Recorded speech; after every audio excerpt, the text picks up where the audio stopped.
International Women's Day is celebrated globally with the goal to bring in attention to issues that disproportionately affect women. I bet you didn't know that this holiday was started by Soviet Russia, did you? I bet you also didn't know that it was so effective that other leading communist powers of the time also adopted it, like China. Wow, so Maria, you are saying that the Soviet Union and communism were the leaders in bringing equality to women? Well, no, not at all. In fact, I'm going to make an argument that the Soviet Union popularized International Women's Day to oppress women. But before we get there, I'm going to tell you a little bit more about the origins of International Women's Day.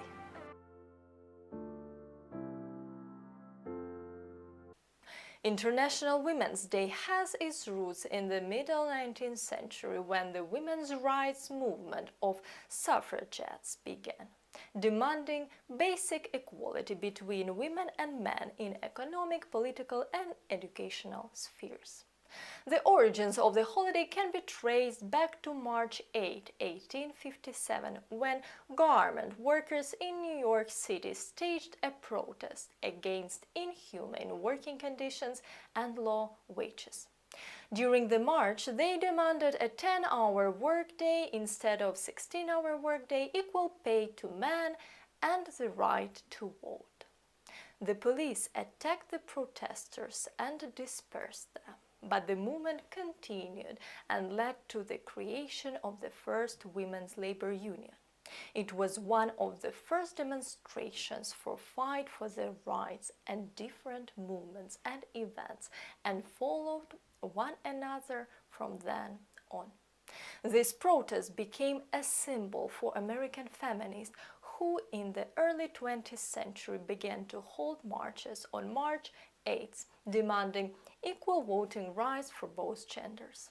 Finally, in 1909, the Socialist Party of America was able to establish March 8th as National Women's Day. In Europe, it was in 1910 when, during the Second International Conference of Socialist Women held in Copenhagen, Denmark, with the assistance of more than 100 women from 17 countries, it was decided to proclaim the International Day of Working Women. Behind this initiative were defenders of women's rights such as Clara Zetkin and Rosa Luxemburg. They also took prostitutes to the streets of German cities, demanding an end to police misconduct. Zetkin meant that on this day, women would organize rallies and demonstrations and thus draw public attention to their problems. In the former Russian Empire, this holiday came through Zetkin's friends, the fiery revolutionary Alexandra Kollontai. On March 8, 1917, a women's demonstration took place in Petrograd, now St. Petersburg. At that time, over 128,000 workers were on strike, and columns of demonstrators from working-class neighborhoods headed towards the city center with demands for women's equality and bread.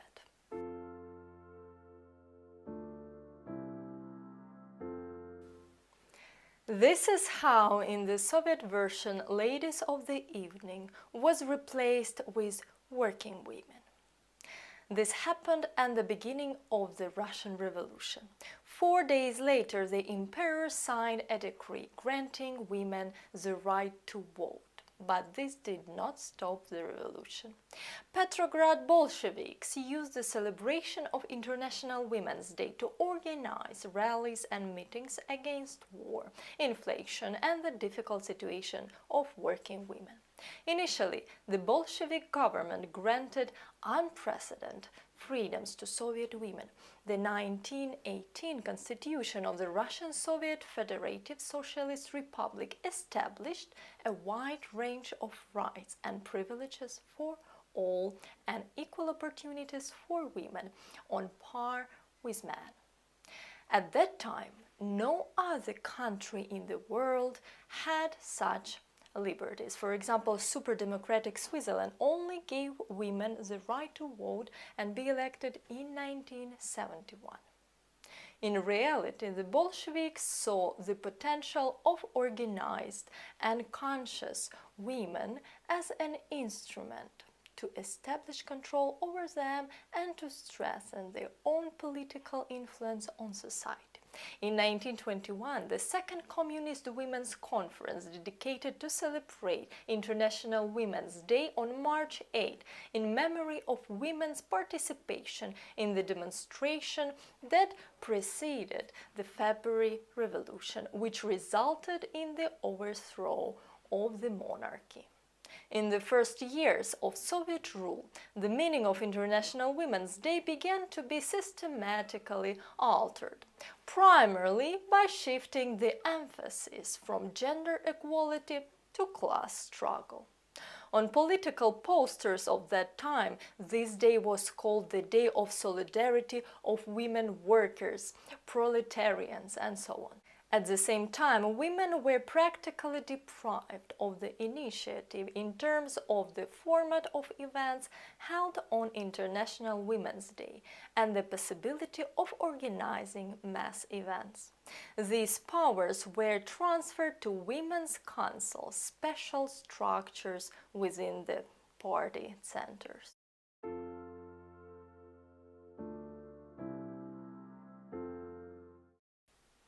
As a result of the Stalinist revolution of the 1930s, a new policy replaced the traditional patriarchal family of the industrial era, which Vladimir Lenin called the domestic slavery of women. The goal of the Soviet emancipatory project was the mass mobilization of women for communist construction, which required their education, professional training, and broad participation in the public sphere. Its basis was the idea of equalizing women with men, eliminating, blurring, and removing the difference between genders. Women had to be freed, reached to the ideal person, the male worker. Propaganda posters of the time depict a male-like image of the proletarian woman, in which traditional feminine traits declared bourgeois relics and practically absent. The official discourse of that time presented in the press imposed the idea that the Communist Party and the Soviet government endowed women with rights, liberated them from patriarchal oppression, raised them to a higher level, and gave them the opportunity to self-realize, and so on. Therefore, women should repay with a selfless work, justify great expectation, and prove that they are worthy of the trust given to them. During this period, the idea was entrenched in the public consciousness that it was the Soviet state and the Communist Party that gave women rights, and not that they themselves fought for, earned, and defended them during the revolutionary transformations. The Soviet ideology constantly used feminism as a means of propaganda. The Soviet and Nazi totalitarian regimes actively used sexism as a propaganda technique for their own ideologies. In particular, an important part of the narratives of Nazi and Bolshevik propaganda was the theme of motherhood. Totalitarian states were preparing for aggressive wars and therefore required a significant amount of human resources. For these purely pragmatic reasons, there was a cult of motherhood in the Third Reich and the Soviet Union. However, this was not some comprehensive motherhood program. Simply at the propaganda level, it was said that women had a duty to give birth to children. Moreover, both regimes actively promoted mass childbirth, including introducing rewards for a certain number of children. In the Reich, it was the Cross of Honor of the German Mother in 3 degrees. The Soviet Union went further by creating a whole range of awards for childbirth. The Motherhood Medal in 2 degrees, the Order of Maternal Glory in 3 degrees, and the highest award, Mother Heroine, was awarded to a woman giving birth to 10 children.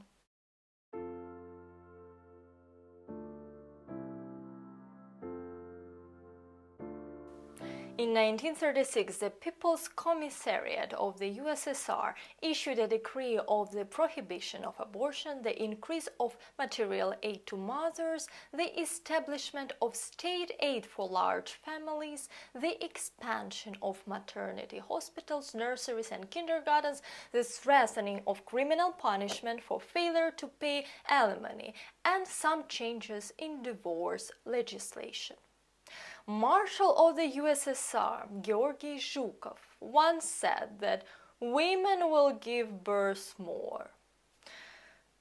Considering how Russia is currently waging its war against Ukraine, it's not surprising that they have still the same narratives, using their men as cannon fodder and giving widows packages of dumplings, bags of potatoes and other vegetables, firewoods, fur coats, and sometimes even ladas as incentives to bear the next generation of occupiers. The holidays takes on an increasingly propagandic character, while opportunities to discuss problems and facts of women's discrimination are practically disappearing. At the same time, demographic problems that arose in the USSR as a result of mass political repression and the Holodomor forced the country's leadership to take measures to increase birth rates. The press of that time had more and more publications about the values of motherhood and the maternal role of women. Post-war official rhetorics differed fundamentally from the rhetorics of the previous 2 decades. Slogans about the need to eliminate difference between genders are replaced by approval of such gender differences, which particular emphasis on their social importance. The images of the brave defender of the motherland in constructed with the image of the caring, loving and faithful mother woman, and in the visual propaganda of that time, images of women became more feminine. This tendency to polarize gender roles would dominate in the state gender ideology until the last years of the existence of the Soviet Union.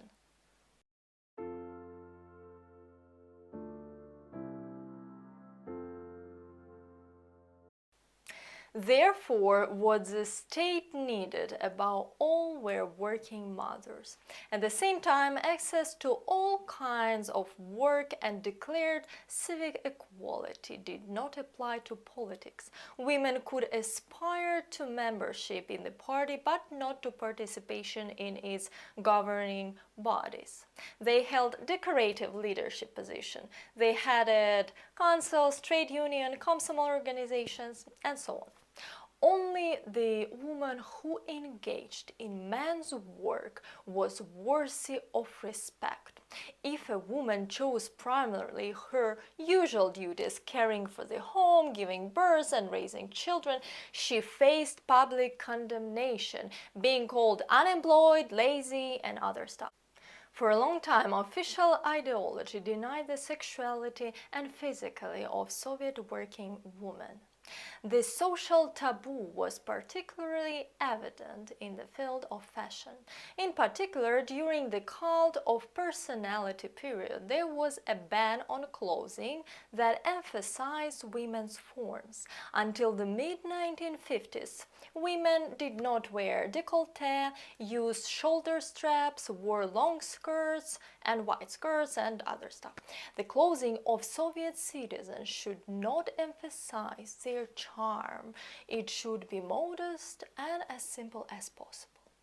The Cold War period was marked by even more active use of the image of the free Soviet woman in Soviet propaganda. Greeting cards and posters for International Women's Day in the early 1960s were filled with images of smiling women, often with children. Celebration of March 8th were held under slogans such as "Soviet women are the happiest women in the world."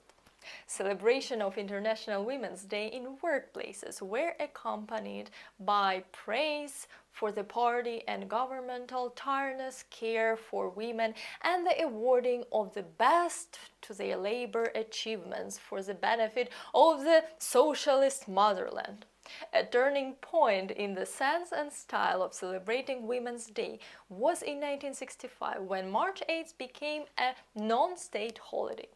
It was then that the tradition of congratulating women on March 8th with flowers, giving them candy, perfume, and cosmetics. The survival strategies in the conditions of the Brezhnev stagnation period strengthened women's gender role.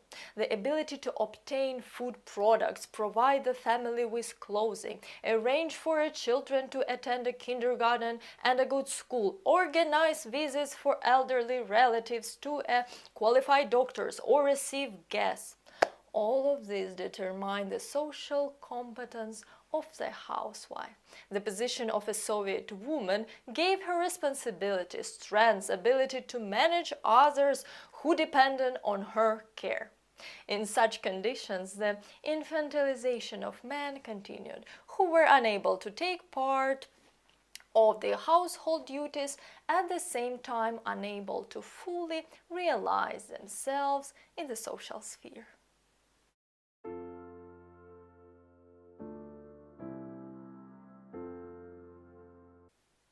By the end of the 1980s, a very specific way of celebrating International Women's Day had developed in the USSR, filled with meanings, attributes, and rituals that were essentially opposed to the ideas that feminist activists of the early 20th century had invested in this holiday. Over the 70 years of Soviet rule, March 8th lost its political protest potential. It became not only institutionalized but also domesticated, turning into a holiday of spring, internal femininity, and love. The stolen holiday turned against women themselves. The hypocritical prizing and gifting of women one day a year took place in conditions of their universal exploitation and discrimination, ignoring numerous needs and problems of women. Being a woman is not limited to fulfilling traditional roles and expectations assigned to women by society. Women deserve respect, love, and support every day, not just on International Women's Day. By recognizing their own human dignity and rights, we can empower women and inspire others to see us as equal and valuable members of society. We need to break down gender stereotypes and celebrate the diversity and strengths of women in all aspects of life. That's it for this video. Please let me know, guys, how men and women in your country and home celebrate International Women's Day. If you haven't yet, please subscribe to my channel and like this video. It will help me to make a new content for you.